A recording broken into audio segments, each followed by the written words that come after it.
Ma, what's your lunch for today? Tinula pong upo na may lahok na fritos. Sabi lang ni Elsay. Apritosin muna po yung isda. Gigisa nyo. Bawang, sibuyas, luya. At upo ay sarap. May lara. Ay sarap po. Dala ang biyanan sa paghigop.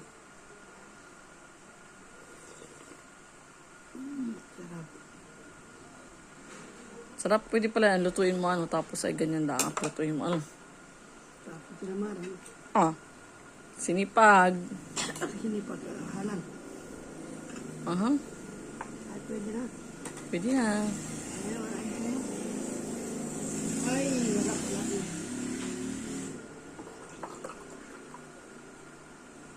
Tubig. Tsaka ay pinya. From Pakiing. Himagas. Nabaltan ko. Walang iwan nagabalat kundi ako. Sarap.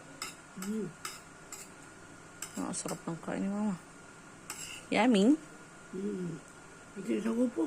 Oo, nilahat ko na. Mm. Bulang lang parang sapa na.